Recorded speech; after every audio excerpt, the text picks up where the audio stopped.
সামান্য কথায় জীবন চেঞ্জ। ইব্রাহিম ইবনে আদম রহমতুল্লাহ আলাইহি জিজ্ঞাসা করছে, গভীর রাত্রে আমার ছাদে কি করিস? কয়, আমি উট তালাশ করতেছি। উট। কয়, পাগল নাকি? উট ছাদে উঠবে কি কইরা?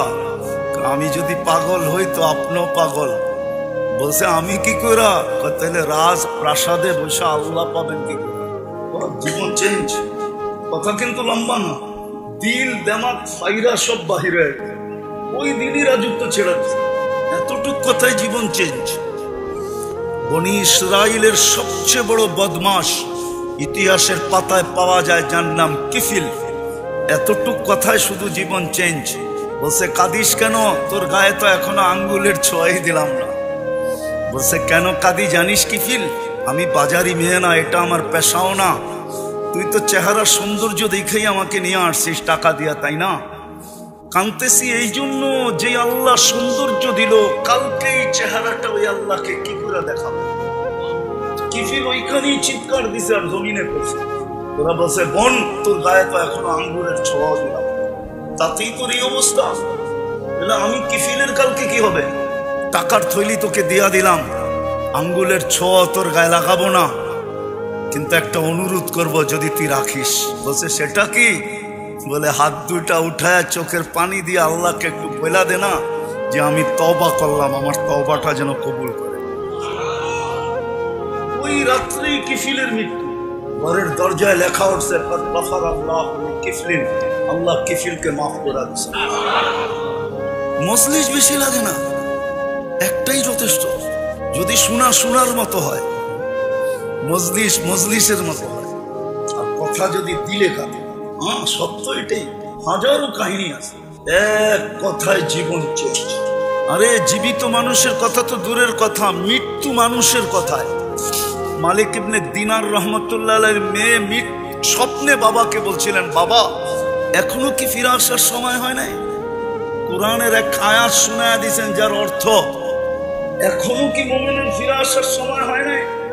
বাস ঘুমের থেকে উঠতে দেরি, মালিক ইবনে দিনার চেঞ্জ হইতে দেরি হয়। যার নামই ছিল মালিক ইবনে দিনার। আরেকটা কাহিনী মনে উঠলো, এই জন্য শোনাইতেছি। ওনার জামানায় এক বাদশাহ ছিলেন, ইয়াজিদ বিন মুহাল্লাব।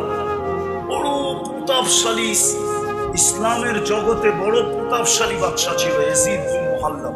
তো মালিক ইবনে দিনার রহমতুল্লাহ আলাইহির জামানায় তো শান শওকতের সাথে বাড়ির থেকে বাহির হইতেছিলেন।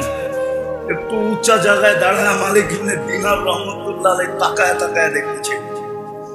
যখন বাদশার চোখে চোখ পড়ছে, তখন একটু বেঁকা চোখে দেখছে, মাথাটা একটু বেঁকা করে, চোখটা একটু বেঁকা করে দেখছে, একটু ইনসাল্টের ভঙ্গিতে দেখছে, হ্যাঁ ও প্রতিফন্নের ভঙ্গিতে দেখছে।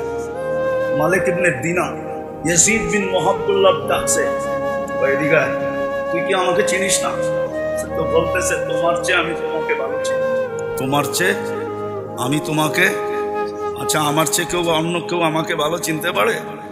ইয়াজিদ বিন মুহাল্লাব বলে, এটা আবার কি বলতেছো? তুমি আমার চেয়ে আমাকে ভালো চিনো? সেটা আবার কি করা? মালিক ইবনে দিনার রহমতুল্লাহ আলাইহি বলতেছে, আমা কানা আউয়ালুকা নুতফা, তোর প্রথমটা কি একটা বীর্য ছিল না? ইয়াজিদ বিন মুহাল্লাব বলতেছিল, ফালা। কেননা আগের যুগের বাদশারা, সম্ভ্রান্ত মানুষরা, টাকা পয়সাওয়ালা লোক, বিত্তশালীরা বেয়াদব ছিল, সম্ভ্রান্ত ছিল, কিন্তু কি বেয়াদব ছিল। আরেকটা শব্দ বলতে পারি, মানুষ বেয়াদব কখন হয় জানেন? যখন তার ভিতরে অহংকার ঢোকে। অহংকার ঢুকলেই কি হয়? বেয়াদব হয়। এর আগে বেয়াদব হয়। বেয়াদব হইতে গেলে প্রথম লাগে অহংকার। যখন অহংকার ঢুকা যায়, তখনই বেয়াদব হয়, আদব কায়দা বেড়ে যায়। আগের যুগের লোকেরা অহংকারী ছিল না, প্রতাপশালী ছিল, বেয়াদব ছিল না, অহংকারী ছিল না।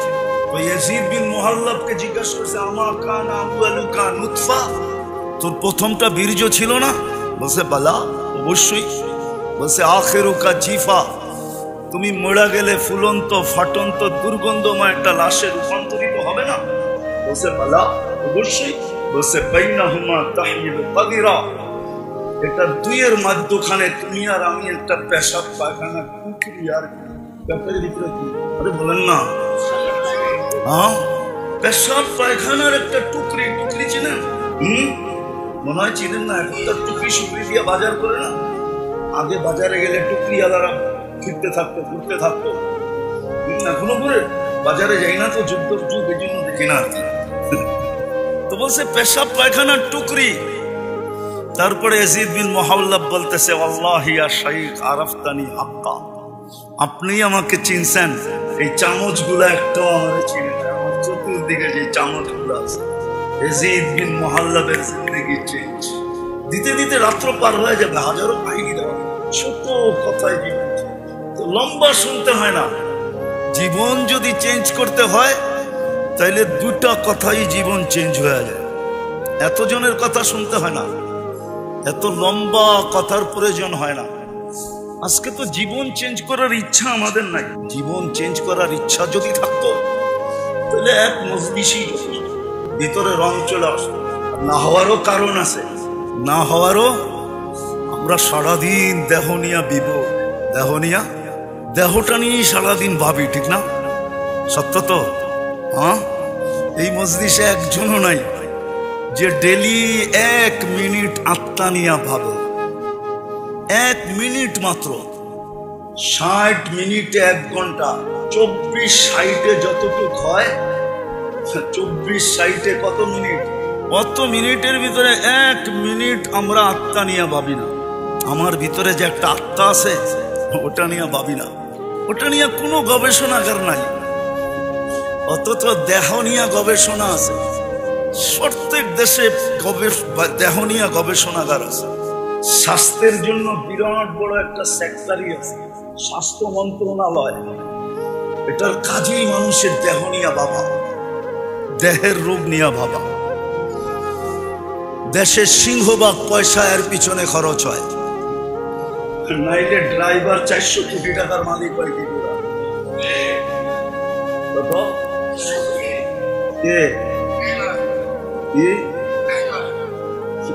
যার গাড়ি সে 500 কোটি টাকার মালিক। হ্যাঁ, এটা আমার বোঝানো ইচ্ছা না, আমার বোঝানোর জন্য বলতেছি, কথার আলোচ্য বিষয় না। দেহ নিয়ে তো গবেষণাগার আছে সারা দুনিয়ায়। যেটা দেহ নিয়ে গবেষণা করে ওটার নাম WHO, বিশ্ব স্বাস্থ্য সংস্থা। আজকে আমি জুমায় বলতেছিলাম আর হাসতেছিলাম, আজকে প্রত্যেক মসজিদের খতিবের কাছে ফাউন্ডেশন থেকে চিঠি আসছে, করোনার ব্যাপারে সবাইকে সতর্ক করেন, সজাগ করেন, সবাইকে সচেতন করেন। কিন্তু আমি তো আজ পর্যন্ত ফাউন্ডেশন থেকে একটা চিঠি আসতে দেখলাম না। নাম ইসলামী ফাউন্ডেশন, ও চিঠি পাঠাইলো আজকে, তাও করোনা নিয়ে সতর্ক করার জন্য। আজ পর্যন্ত ফাউন্ডেশনকে দেখি নাই যে একটা চিঠি কোনোদিন ইস্যু করতে যে মানুষের আত্মা নিয়ে মানুষকে সতর্ক করে। কেননা শারীরিক রোগে তো যার হইল সে আক্রান্ত হয়, শুধু তার পর্যন্ত সীমিত থাকে। কিন্তু আত্মায় যখন রোগ হয় না, এটা পর্যন্ত পুরা দুনিয়া পর্যন্ত ছড়ায়া থাকে। শুধু সে আক্রান্ত হয় না, পরিবার আক্রান্ত হয়। পরিবার হয় না, মহল্লা হয়। শুধু মহল্লা হয় না, এলাকা হয়। এলাকা হয় না, পুরা দেশ হয়। যদি পুরা দেশ কেন, পুরো দুনিয়া মানব জাতি আক্রান্ত হয় যখন আত্মার রোগ হয়। যখন কারো লোভ আত্মার রোগ, শরীরের রোগ না। লোভ কিসের রোগ? লোভ আত্মার রোগ, এটা শরীরের রোগ না। লোভেই তো পুরা নদী খায়া ফেলছে, ঠিক না? কি আমার তো ওই দিনও মনে আছে, এই নদী কত বড়। বড়ই তো হইলাম ঢাকা শহরে, ডাঙ্গুটি খেললাম ঢাকা শহরে। ৭৬ থেকে পরি কামরাঙ্গি চড়ে করতাম, ৭৬ আমি ভর্তিছি কামরাঙ্গি চড়ে। ওই থেকে তো এই নদী দেখতেছি কত বড়, কিন্তু লোভেই তো এই নদী খায়া ফেলছে, ঠিক না? লোভেই তো কতজনের বাড়ি চলে গেছে, ঠিক না? না চলে যায় নাই? লোভেই তো কত মানুষ ফকির হয়ে গেল, ঠিক না? লোভ যার যে ফকির হয়েছে সে না, আরেকজন লোভী হয়ে গেছে। আজকে তো সারাদিন আমাদের চিন্তা দেহ নিয়া, আত্মা নিয়ে কোনো চিন্তা নাই। সমস্ত গবেষণাগার দেহ নিয়ে আত্মা নিয়ে কোনো গবেষণাগার নাই। সব ক্লিনিক দেহের, আত্মার কোনো ক্লিনিক নেই। সব ফার্মেসি দেহের, আত্মার কোনো ফার্মেসি নেই। সব মেডিকেল দেহের, আত্মার কোনো মেডিকেল নেই। অথচ মানুষের আত্মার রোগেই শুধু সে শরীরের রোগ হইলে সে একা আক্রান্ত হয়, কিন্তু আত্মার রোগী হইলে জাতিকে জাতি, পুরা গোষ্ঠী, পুরা মানব জাতি আক্রান্ত হয়। আজকে জুলুম মানুষের হিংসার কারণে, মানুষের কারণেই দুনিয়াতে আজকে জুলুম আর জুলুম, মানুষের আত্মার রোগের কারণে। আর হাদিসও আছে, একজনের আত্মার রোগের কারণে একটা জাতি মারা যাবে। শুধু একজনের আত্মার রোগ, এক ফ্যামিলির আত্মার রোগ, পুরো জাতি ধূলিসাৎ হয়ে যাবে। আর আমরা চোখে এখন এটাই দেখতেছি, আমাদের আত্মার রোগ। ইসলাম এই জন্যই দরকার, আত্মার রোগকে নির্ণয় করা দরকার। আমরা আত্মা নিয়ে ভাবি না। আরে রোগ বইলা কি লাভ হবে যদি আপনার ভিতরে ভাবনাই না আসে? শুধু শুধু তো হাদিস বলে নাই, আত্মা নিয়ে ভাবতে গেলে লা তাফাক্কুরু সা খায়রুম মিন ইবাদাতি 60 আও 70 সানা। এই হাদিস আত্মার ভাবনার ব্যাপারেও, যে আত্মা নিয়ে ভাববে তাকে 60-70 বছরের ইবাদতের সওয়াব প্রত্যেক মুহূর্তে দেওয়া হবে। চাই নারী হোক, চাই পুরুষ হোক, চাই যুবক হোক, চাই বৃদ্ধ, বাচ্চার থেকে তো কলম উঠান। আজকে তো আমাদের ভিতরে আত্মা নিয়ে কোনো ভাবনাই নেই, চিন্তাই নাই। আমরা বিশ্বাস করতেই রাজি না যে আত্মার আবার রোগ হয় কোত্থেকে। না, রোগ তো আত্মারই হয়। বরং দেহের রোগ তো মানুষকে শুধু দুনিয়াতে না, দেহের বহুত রোগ আছে যেই রোগ দ্বারা মানুষকে আল্লাহ উচ্চ থেকে উচ্চ মর্যাদায় আসীন করেন, উচ্চ থেকে উচ্চ মর্যাদা দান করেন। আপনি উঠান, ডায়রিয়া হয়ে মারা গেলে শাহাদাতের মৌত। কি মৌত? কি শাহাদাতের মৌত? কি ছোট মৌত? হ্যাঁ, ডাকায় বাসা বোঝেন? শাহাদাতের মৌত মানে সে আজরাইলকে ঠেক দিছে, মরে নাই সে। কোরআন বলে সে মরে নাই। বলবেন আজিমপুরে তো দাফন করলাম, আপনি পোশাকটা দাফন করছেন, পোশাক, তাকে না। এটা দুনিয়ার পোশাক, এটা বর্তমান দেহটা কি না জান্নাতের পোশাক? এটা না, জান্নাতের পোশাক তো 120 ফিট লম্বা। কত কত? জাহান্নামীদের পোশাক এটা না। এক জাহান্নামীকে বসতে জায়গা লাগবে 470 কিলোমিটার। একটা দাঁত হবে 10 কিলোমিটার চওড়া। একটা রান হবে, ওই পাহাড় আমি 4 বার দেখছি, জাবালে বায়গা, ইয়ামানে আছে, ইয়ামানের শেষ মাথায়, সৌদির সাথে লাগোয়া। আল্লাহর রাসূল বলছে জাবালে বায়গার সমান এক একটা জাহান্নামীর রান হবে। তো যে শাহাদাতের মৌত মরছে, ও তো কাপড়টা আপনাকে দিয়া গেছে, পোশাকটা, ও জান্নাতেরটা পড়া চলে গেছে, ও তো মরেই নেই। আল্লাহই তো বলে মরে নাই, আমি কোত্থেকে বলবো? ও তো আজরাইলকে ফাঁকি দিছে।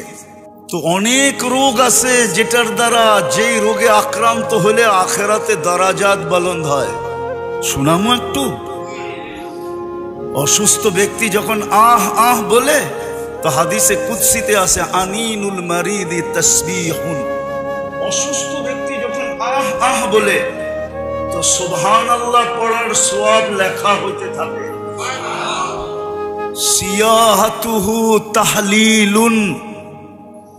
যখন অসহ্য হয়ে চিৎকার দেয়, তো লা ইলাহা ইল্লাল্লাহ পড়ার সওয়াব লেখা হইতে থাকে। কোনটার ওয়েট কতটুকু বলার সময় নাই আমার কাছে। সুবহানাল্লাহর ওজন কতটুকু, আল্লাহ ইলাহার ওজন কতটুকু। তাকাল্লুবুহু আন যামবিন ইলা যামবিন। যখন বিছনায় পড়ে এপাশ ওপাশ করতে থাকে অসুস্থতার কারণে, কাআন্নাহু ইয়াকতুলুল আদু, সেজন্য যুদ্ধের ময়দানে শত্রুর বিরুদ্ধে মোকাবেলা করতেছে, ওই সওয়াব তার আমলনামায় লেখা। সংক্ষেপ করতেছি, কুল্লু আমালিন কানা ইয়ামালু ফিস সিহা ইউকতাবু কুল্লু আমালিন কানা ইয়াহমালু ফিস সিহা। সুস্থ অবস্থায় যত আমল করত, সমস্ত আমল তার আমলনামায় ফেরেশতা। যদি সুস্থ হয়ে যায়, আল্লাহ সুস্থতা দেন তো কায়াউমিন ওয়ালাদাতহু উম্মু, মা যেরকম জন্ম দিল নিষ্পাপ, এরকম নিষ্পাপ সুস্থ হয়ে দাঁড়ায় যায়। আর যদি দুনিয়ার থেকে চলেই গেল, তা আল্লাহ বলে তোকে নিষ্পাপ বানায়া আমি দুনিয়ার থেকে উঠায় নি।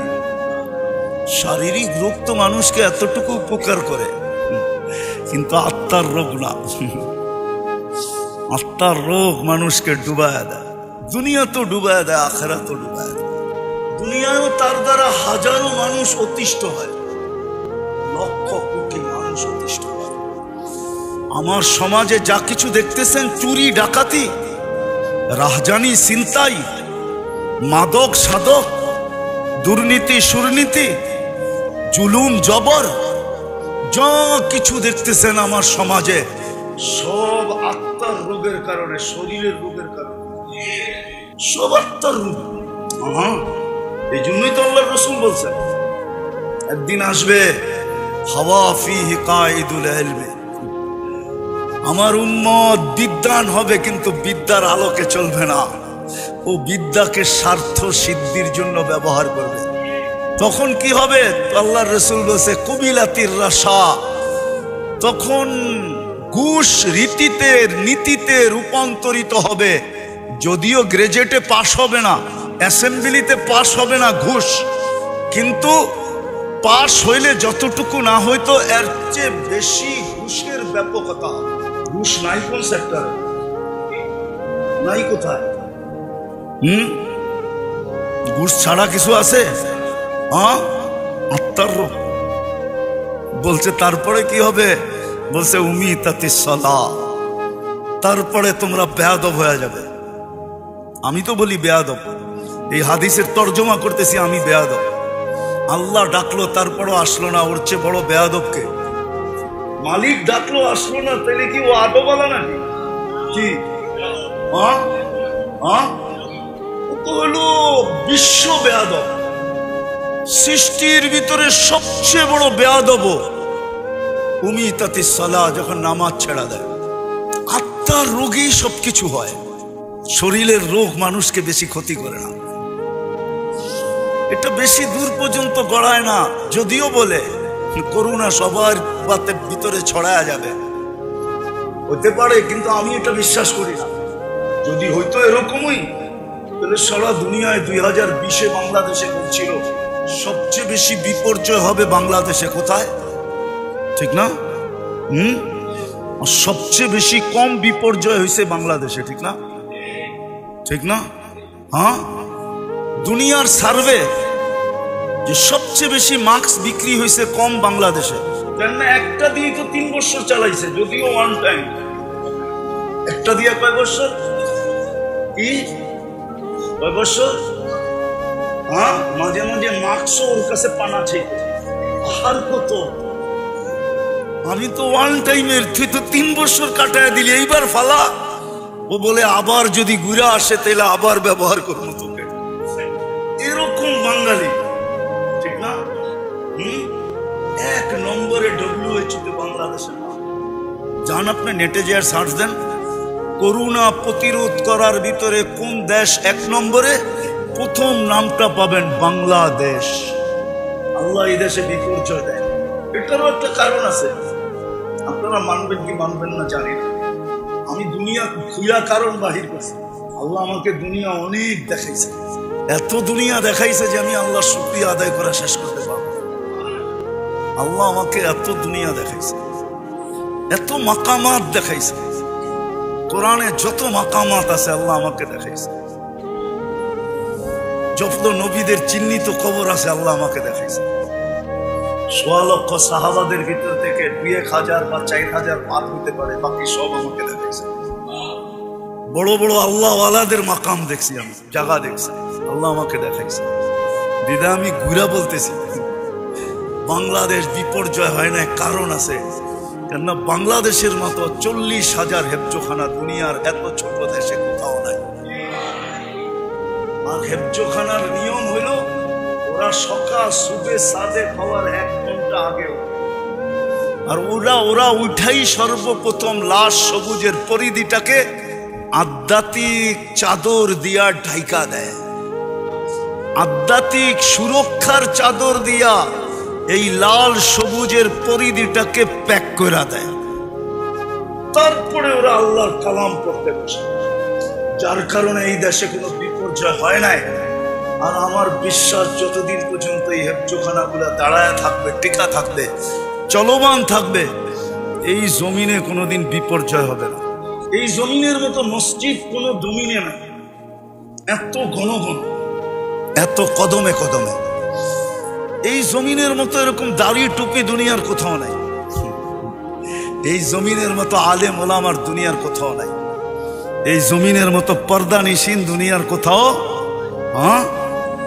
এই জমিনের মতো পাগল, আপনি করেই বলতেছি, আবার রাগ হয়ে যায় না, 11:30 বাজতে চলছে, এরকম পাগল হয়ে বয়ে রয়েছে এরকম মানুষ দুনিয়ার কোনো দেশে নাই।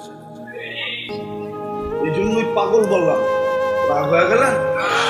আল্লাহ আল্লাহর রাসূলের পাগল এরকম দুনিয়ার কোনো দেশে নাই। আমি ঘুরা বলতেছি, ঘুরা 7 মহাদেশ আমার দেখা শেষ, আলহামদুলিল্লাহ। বছরে 2-4 বার আসে, এরকম অহংকার করে বলতেছি না যে আমি 2 বেলার খানা 2 মহাদেশে খাই, আবার কখনো 3 বেলাই 3 মহাদেশে খাই। সকালে নাস্তা 1 মহাদেশে, দুপুরে আরেক মহাদেশে, রাত্রে যায় দেখা যায় আরেক মহাদেশে। এই জন্য আমি আমার দেশ নিয়ে খুব গৌরব করি। এই জন্য আমি আমার দেশ খুব বলি, আমার দেশের মতো দেশ নাই দুনিয়াতে। মক্কা মদিনা ভিন্ন জিনিস, ওটা নিয়ে তুলনা চলে না। বাইতুল মুকাদ্দাস নিয়ে তুলনা চলে না, ওটাকে সাবজেক্টের ভিতরেই আনা যায় না। এছাড়া সারা দুনিয়ার চেয়ে আমার দেশের কোনো বিকল্প নেই। এই জন্য এই দেশটা বিপর্যয়ের থেকে বেঁচে আসে। কেননা এই পরিধির আকাশের সম্পর্কটাই একটা ভিন্ন সম্পর্ক। এই দেশের মতো সহজলভ্য দুনিয়ার কোথাও নাই। আসেন আজকে তওবা করা এই 2টা জিনিস, এই 2টা রোগ থেকে নিজেকে বাঁচাই। তাউলুল আমাল, ইত্তেবাউল হাওয়া, এই 2টাই হলো সমস্ত অপকর্মের মূল, সমস্ত গুনার মূল। পারবেন? আল্লাহ আমাদেরকে আমল করার তৌফিক দান করেন। ওমা আলাইনা